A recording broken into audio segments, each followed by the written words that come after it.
Hello and welcome to my channel kids. Today we are going to start with our new poem of class 3rd, Furry Bear. Bear क्या होता है आप सबको पता ही होगा. Bear बोलते हैं एक भालू को. और भालू कैसा होता है, बेयर कैसा होता है, आप सबने देखा है भालू को कभी.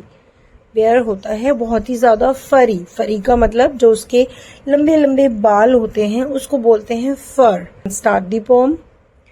Have you seen a bear. आपसे पूछा गया कि क्या कभी आपने किसी बेयर को यानी भालू को देखा है. What does it look like. दिखने में कैसा लगता है. Can you imagine the things that will happen if you were a bear. अब आपसे बोला गया है कि आप क्या उन चीजों को सोच सकते हो अगर आप भालू होते, अगर आप बेयर होते तो आप क्या क्या करते. आप उन चीजों को अपने माइंड में इमेजिन करो. If you were a bear. Read this poem about a child who wishes he was a bear. अब इस पोम को आपसे बोला गया है रीड करो क्योंकि इसमें एक बच्चा है जो बिल्कुल आपकी तरह ही है, छोटी एज का, और वो ये सोच रहा है कि अगर वो बेयर होता तो वो क्या करता. चले हम रीड करते हैं इस पोम को. If I were a bear and a big bear too, I shouldn't much care if it froze or snew. अब एक छोटा सा बच्चा इस पोम में इमेजिन कर रहा है कि काश वो एक बेयर होता. अगर वो एक बेयर होता, बहुत बड़ा भी हो जाता तो चलता. वो ये कहना चाह रहे हैं if I were a bear, अगर मैं एक बेयर होता, and a big bear too, एक बहुत बड़ा बेयर भी होता, I shouldn't much care. Care का मतलब ज्यादा परवाह नहीं करना. इफ इट फ्रोज और स्न्यू.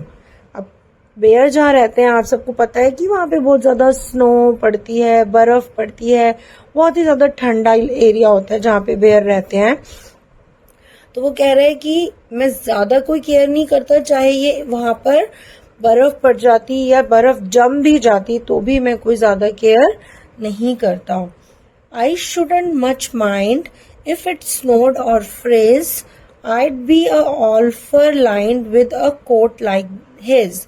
अब छोटा सा जो वो बॉय है वो कह रहा है कि मैं ज्यादा माइंड नहीं करता. Shouldn't much mind. माइंड मतलब ज्यादा किसी चीज की कोई चीज चिंता नहीं करता, चाहे वहां पे बर्फ पड़ती या जम भी जाती. I would be all fur line. वो कह रहा है मैं तो पूरा मतलब बेयर की तरह एक फर लाइन, यानी मेरी बॉडी में तो पूरे फर होते, पूरा मैं तो फर से कवर्ड होता. With the coat like his, यानी कि जैसे एक बेयर का कोट होता है उसका फर, वैसे ही मैं भी बेयर के जैसे एक फर वाला कोट पहन लेता.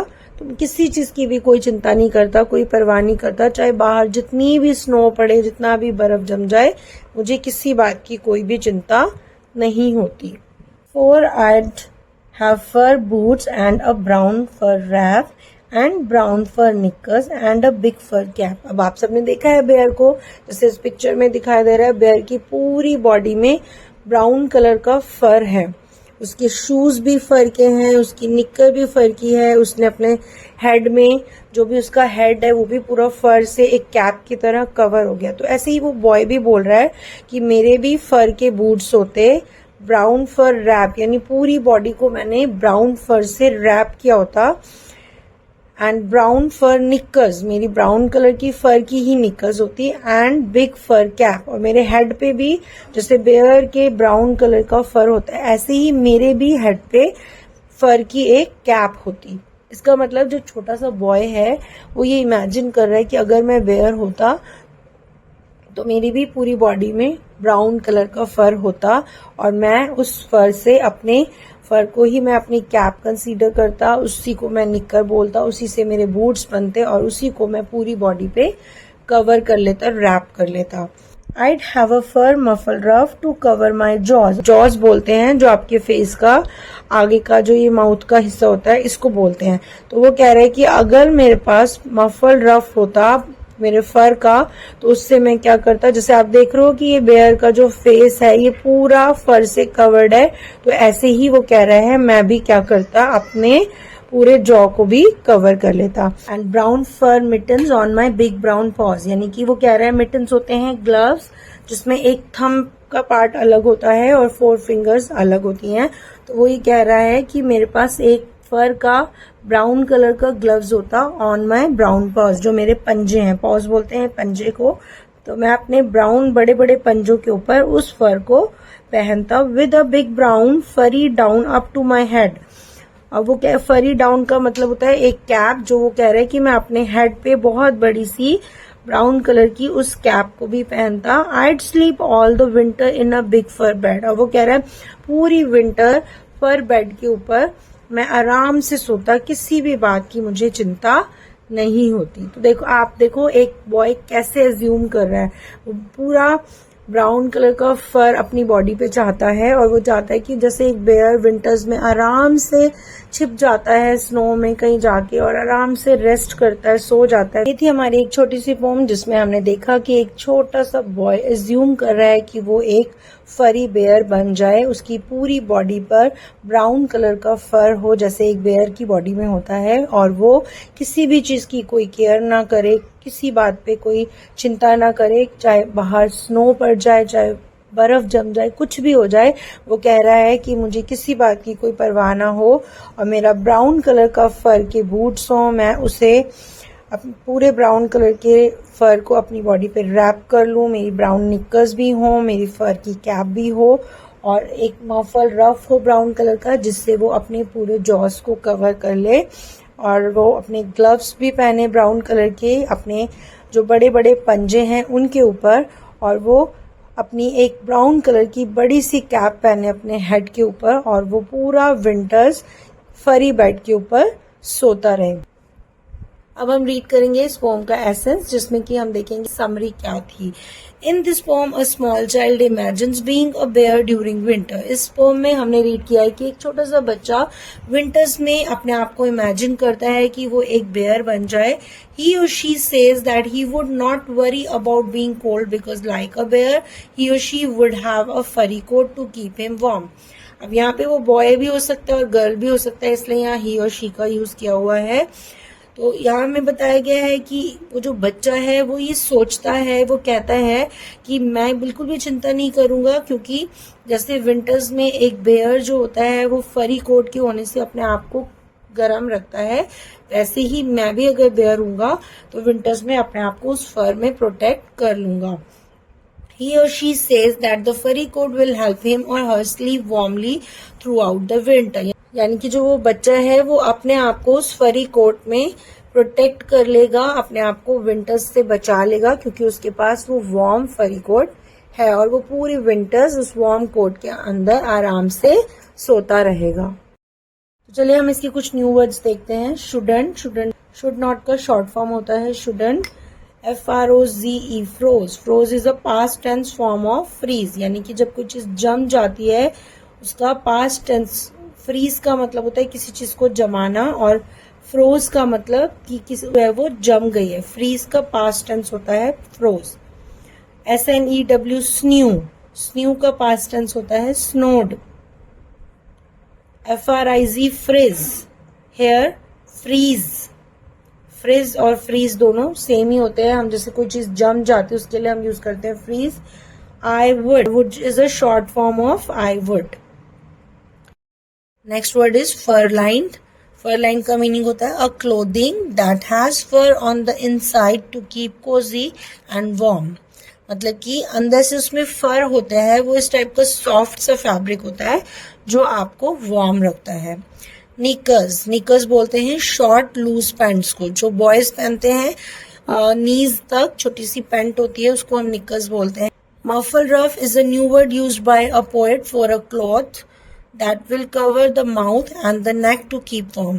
इस पोम में मफल रफ एक न्यू वर्ड है जो पोएट ने यूज किया है, जो कि एक तरीके का एक क्लॉथ होता है जिससे हम क्या करते हैं अपने हेड को, अपने माउथ को और अपने गले को कवर करते हैं ताकि हमें सर्दी ना लगे और हम अपने आप को वार्म रख सकें। नेक्स्ट वर्ड है मिटेंस। मिटेंस का मतलब होता है gloves with 2 sections, 1 for thumb and other for all 4 fingers. Mittens एक तरीके के ग्लव्स होते हैं जिसमें 2 सेक्शंस होते हैं, 4 फिंगर्स के लिए एक पार्ट होता है और थंब के लिए एक पार्ट होता है, उसको हम बोलते हैं मिटन्स। नेक्स्ट वर्ड इज फरी डाउन। फरी डाउन मतलब अ फरी कैप फॉर द हेड, यानी कि एक तरीके की ये कैप होती है जिसमें बहुत सारे फर होते हैं और इसको हम अपने हेड के ऊपर पहनते हैं। Next on page number 11 we are given reading comprehension, जिसमें आपको फर्स्ट क्वेश्चन दिया है match the rhyming words in the poem, one has been done for you. आपको राइमिंग वर्ड्स मतलब जो सिमिलर साउंड्स के वर्ड्स हैं उनको आपको मैच करना है। First is BEAR bear, CARE care. तो आप इन दोनों को जब हम बोल रहे हैं इन दोनों का साउंड जो है, राइम जो है वो एक जैसा आ रहा है, इसलिए हम इनको मैच करेंगे।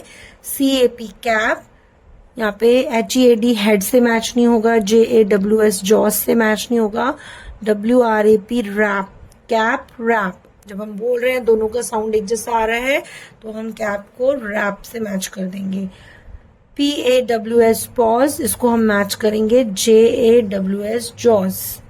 BED बेड, HEAD हेड, इसको हम इससे मैच कर देंगे। नेक्स्ट हमें दिए हुए हैं क्वेश्चन आंसर, जिसमें कि हमें क्वेश्चंस के आंसर देने हैं। So question B is answer the following questions. इसमें कुछ क्वेश्चंस दिए हैं जिनको हमें आंसर देने हैं। First question is what would be the speaker's coat be like if he और शी वाज अ बेयर। कि आपसे क्वेश्चन पूछा गया है कि जो स्पीकर है यानी कि पोएट जो है या छोटा सा बॉय या गर्ल जो है, जो इमेजिन कर रहे हैं कि अगर हम बेयर हो जाते तो उनका कोट जो है वो कैसा होता। आपसे ये क्वेश्चन पूछा गया है। So answer will write the speaker's coat would be fur lined if he और she was a bear. Fur line मतलब पूरा फर से बना होता, अंदर भी उसके फर होता, जो कि हमें बहुत ही ज्यादा वार्म रखता। तो स्पीकर का जो कोट है वो कैसा होता, पूरा फर लाइन्ड होता। Question number 2 is name 5 things that the speaker will have if he और शी वाज अ बेयर।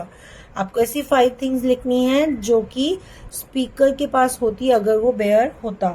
तो answer would be the speaker will have fur boots, brown fur wrap, brown fur knickers, a big fur cap and a fur muffle ruff if he or she was a bear। मतलब question number 3 is what would be the speaker do in the winter. सर्दियों में speaker क्या करता अगर वो bear होता। So answer is the speaker would sleep all the winter in a big fur bed, यानी कि पूरी विंटर्स वो अपने फर बेड में छिपकर सो जाता। ऐसा क्यों बोला गया है, क्योंकि आपको पता है कि जो एनिमल्स होते हैं, कुछ एनिमल्स ऐसे होते हैं या ऑलमोस्ट काफी सारे एनिमल्स ऐसे होते हैं, जैसे ही विंटर्स आती है वो छिप जाते हैं, वो बिल्कुल बाहर नहीं निकलते, वो रेस्ट करते हैं अपना। उन्होंने अपना फूड जो है वो अपने घर में, अपने हाउस में जहाँ पर भी वो रहते हैं उनको उसमें स्टोर करके रखते हैं और वो पूरी विंटर्स छिपके रहते हैं, और जैसे ही समर्स आती हैं वो अपने उस हाउस से बाहर आ जाते हैं। तो इसलिए बेयर के लिए ऐसा वो बॉय फील कर रहा है। सी आपको दिया हुआ है answer the following question with reference to context. मतलब आपको एक छोटा सा स्टैंजा दिया है, उससे रिलेटेड कुछ क्वेश्चंस आपको दिए हैं जिनको आपको आंसर्स देना है, जिनका आपको आंसर देना है। सो हम पहले स्टैंजा को रीड करते हैं। I shouldn't much mind if it snowed or friz, I'd be all fur lined with the coat like his। सो यहाँ पे बोल जैसे इसका इस स्टैंजा का मतलब है कि जो बॉय है वो ये बोल रहा है कि मैं ज्यादा सोचता नहीं, ज्यादा चिंता नहीं करता, चाहे बाहर बर्फ पड़ रही है, चाहे कुछ भी हो रहा है, मैं किसी चीज की कोई परवाह नहीं करता।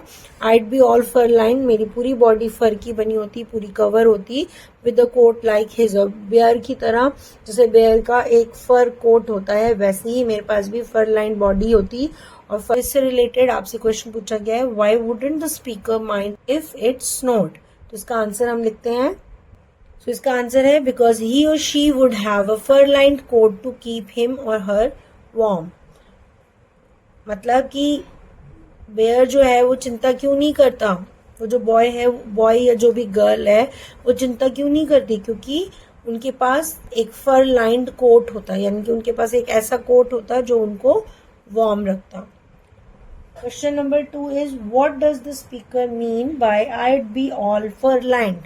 क्या मतलब है जब स्पीकर ये बोल रहा है कि मैं पूरा फर लाइन्ड होता, तो इससे उसका क्या मतलब है। सो आंसर हम लिखेंगे the speaker means that he और शी विल हैव अ फरी कोट।